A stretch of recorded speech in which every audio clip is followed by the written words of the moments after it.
All right, so I guess I'll get into this whole top 10 list with everybody.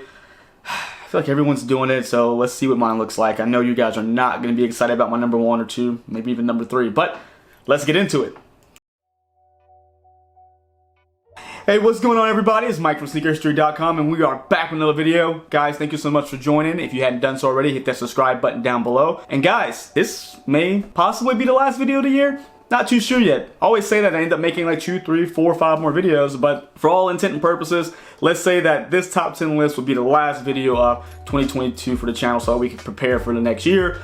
I can spend time with my family. You guys can watch the old videos. Go ahead and get all those views and likes up. Go ahead and go through the library. There's like almost 200 of them so far. So, but with that being said, we're gonna get into our top 10 list. I know it's pretty exhausting to not only probably view them, but not gonna lie, to make the list is pretty exhausting because you wanna not have the same list as everybody else, but at the same time, you have to recognize what was a popular and big shoe. And for me, guys, you know, I'm kind of contrarian sometimes because I don't like to have the same, or I just don't have the same taste as everyone. There's some things, of course, I like that everyone likes, but there's some things that I don't understand it. But with that being said, I have to take that out of the mix, really look as objectively as possible when I make this based on, you know, what people are wearing, what I would say media, but sneaker media was covering.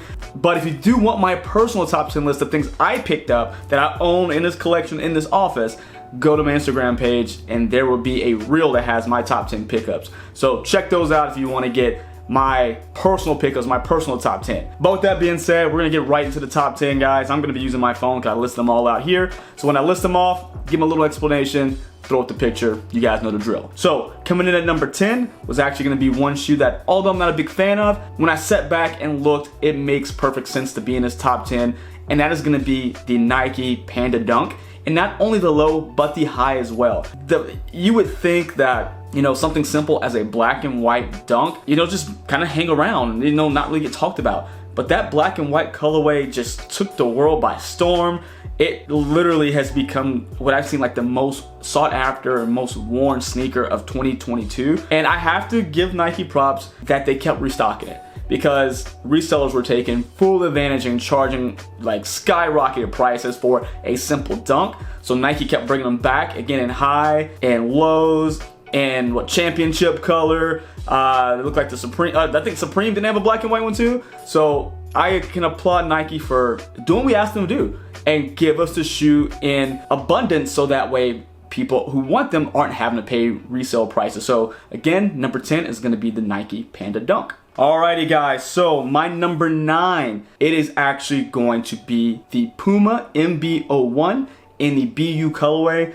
Now, this one was kind of tough for me to put on a list, not because of the shoe, but because the sneaker technically came out in 2021, but this colorway came out in 2022, and it was kind of the send-off for this pair before they moved on to the second iteration of LaMelo Ball shoe. And the picture here, you know what, guys? No, yeah, just leave the picture. I have it here somewhere. I don't feel like digging it out.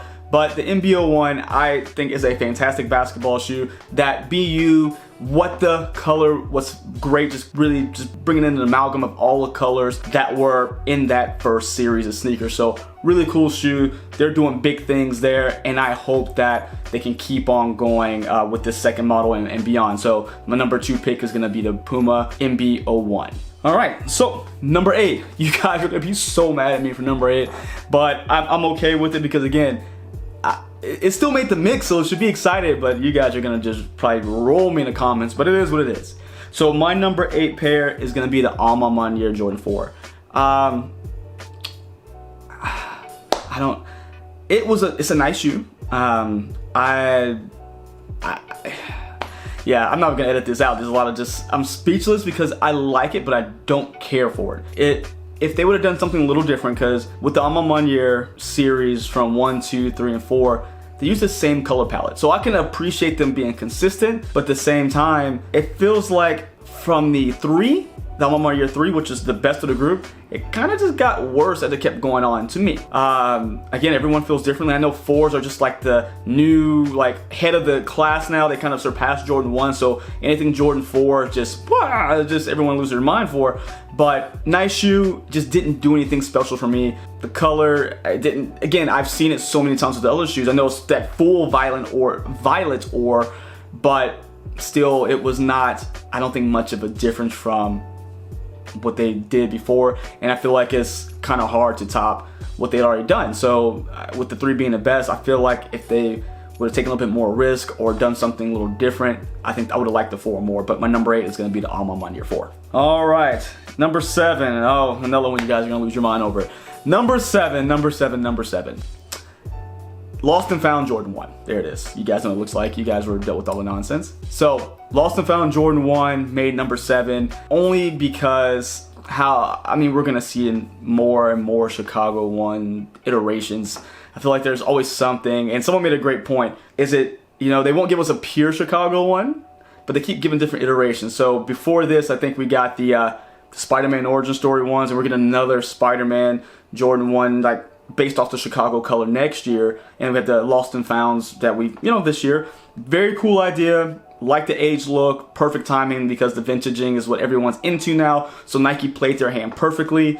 Did I want a pair? Of course I did. Wanted a pair, and that says nothing about the shoe. I just think there were better releases over the year, more impactful releases, because Jordan 1 seemed to be almost, I guess, what's the word, a dime a dozen now. We're getting so many, so fast and furious out there that it's almost hard to keep up with them. So before we look up, there's gonna be another Chicago release or, another black red, another royal, anything like that. So it just didn't feel as special to me because it was the same thing just made to look old, basically. So great idea, great execution, but it's still just a Jordan 1 to me in the Chicago colorway. All right, number 6. Now number 6, I am like, I'm against this shoe just completely. I know they're probably comfortable, but I just don't understand like leaving the house in this pair of shoes. But I understand the comfort, I understand the popularity because they're easy to throw on. And I will give this one the number 6 spot because they made it look different. And that is going to be the Salehe Bembury Pollux Croc collaboration. Now, again, I don't see myself ever buying this shoe. I don't see myself ever wearing this shoe. But I will give props where props are due because Salehe took a very just boring foam shoe and readjusted it to just, the masses were like in awe of it. And the design's great. I even thought about it, like, man, maybe I can make this work, but I was like, no, I'm not gonna do this. But I think the Pollux Croc is something that was done very well, been released in troves, and it seems like the resale is coming down on them. It's easier to get retail. So I have to say that it's a good on them for making it more and more accessible as time went on. And it seems like people who want it are actually getting it. So great job. I have to give it the number 6 spot. All right, number 5. We're getting to our top 5 now, guys. And the top 5 is gonna bring us to the Kobe 6 in the Mambacita colorway. Now, this is the first shoe to release after the initial breakup of the Kobe Bryant estate and Nike. So with this shoe coming on back, of course, everyone's excited about it. I even got early access to it, but when I clicked on it, it was still sold out. So I even though this is number 5 on my list, I still have a very bitter taste towards this shoe. But the Mambacita 6 awesome that not only gives us a Kobe, but also pays homage to his daughter Gigi, who, if I'm not mistaken, was the Sweet 16 shoe, so represents her in her memory as she would have been 16. So gotta give that number 5, and I hope that we get some more Kobe's in the future because we hadn't seen a release since that one. So hopefully they have something cooking up at the Nike campus to bring to us in 2023. All right, so we are number 4. Number 4. I was going back and forth with 2 shoes on this one. One of them didn't make the list at all, but the other did, and it's kind of a cheat code because I couldn't pick one. It was more of a collection. And this is gonna be the Teddy Santis New Balance Made in the US collection. As Teddy has come in as, if I'm not mistaken, creative director. He took, was it 16 shoes if I'm not mistaken? and he made every one of them just look good in their own right. So that whole collection gets my number 4 spot. There were some harder to get, there's some easier to get, there's still some sitting on websites now, and the fact that they're available, and just because that one sold out and there's one available, the quality did not change from one to the other. The quality of those sneakers are amazing, so I have to give Teddy Santis his due. People are like, oh, we're just maybe getting burned down on them. Keep pumping those out. If you're a New Balance fan, heck, if you're just a fan of a quality sneaker, that's where to go. That's such a great collection, and I can't wait to see what they have coming up next. Alrighty, top 3 now, top 3. Alright, number 3, guys. This is one that I think probably, needs no introduction, at least for me. So this sneaker is, I think the top 3 sneakers are just pure sneaker history. And God, that's where I come from, guys. You know the crew, sneaker history, that's what we do. But my number 3 shoe is going to be the Reebok Question Blue Toe. It's actually sitting behind me on that shelf, you guys. It's kind of backwards, but it's a shoe that you don't see it on the street often, because it's a basketball shoe. People's tastes change, but it's such a, I guess, historically relevant shoe. I think it's something that is just a clean, timeless model that should be in part of everyone's collection. And I told you guys that when we got to this top 3, y'all were gonna be really upset with me, but I don't care, because number 3 is gonna be the Reebok Blue Toe Question. Just a fantastic sneaker. Number two, again, part of just things we look back on as sneaker history, guys. The LeBron 9, there's actually 2 of them. LeBron 9, Watch the Throne, and Big Bang. You guys remember 2012, and I guess probably late 2011. That shoe was literally everything to a sneakerhead. They were trying to get their hands on those Big Bangs, the lines, everything that went along with that all-star release, and the Watch the Thrones that were just a mythical shoe that friends and families received. Those both released this year, and I was more enthralled with the Big Bang, that orange color. That sneaker was always something on my grail list. I was actually able to get it for retail, so that just cloud 9 when I received that one. But the Watch the Throne you can buy it for probably a little bit over retail, and I know times change, but for what those sneakers meant and for them to come back to the masses, that has to be number 2 on my list. There's just no way around it. So the LeBron 9 in the Watch the Throne and the Big Bang colorway, number 2. And number one, I am not sure how this one didn't get number 1 on more people's lists. Probably because they've seen it a lot. But at the same time, if a Chicago 1 can be number 1, this sneaker can be number 1 as well. And that's going to be the Air Jordan 3 in the fire red colorway that we got in the updated shape. Had the Nike Air in the back. And I think right now you can still get that shoe for maybe 200, $30-40, and the shoe came out at 200. Blows my mind, but I am gonna have to circle back and actually get that one myself. I didn't grab it yet, but it's been on my radar. But that shoe is a classic. You got it in a better form, again, better shape. You got your Nike Air in the back that everybody wants, but for some reason no one's talking about this one. So I'm not sure why. Again, I haven't had it in the hand. I've heard quality was pretty decent. Again, I heard the shape was fantastic.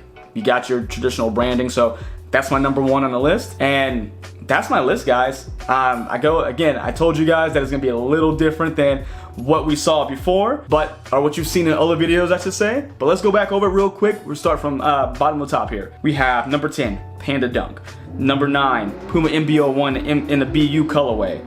Number 8, Maniére Jordan 8, or Maniére Jordan 4. Number 7, Lost and Found Jordan 1. Number 6, Salehe Bembury Croc or Pollux Croc. Number 5, Kobe 6 Mambacita. Number 4, Teddy Santis Made in the USA collection with New Balance. Number 3, Blue Toe Reebok Questions. Number 2, we're gonna have our LeBron 9 in the Big Bang and Watch the Throne colorway. And number 1, like we said before, the Fire Red Air Jordan 1. Now, I know half of you guys are probably punching the air right now. Turn the channel, left me a mean comment because mine didn't match up with yours. But don't forget, it is sneakers, guys, which means we have our own opinions. We like what we like. So let me know. Instead of let's arguing, let me know your top 10s down below in the comments. I want to see what you like. That's my whole goal. I like to talk to you guys about what you like. So let me know what that is, and we'll talk about it. Tell me I'm crazy about my top 3. Tell me I'm crazy about that 7-8, that pick. But I'm really excited to see what you guys have to say. I'm really excited for what's coming in 2023. I've seen some things that can be really cool in the sense of rumors, things that we can be getting. So let's see how 2023 shakes out. Let's see what makes this list next year. But if I don't talk to you before the new year, guys, have a happy holidays, a happy new year. Hope everyone stays safe. And I really do, again, just appreciate everything you guys do for the channel. I know the whole team appreciates everything you guys do for sneaker history as well. So without you guys, we wouldn't have these outlets. So thank you so much. And until next time, guys, see ya.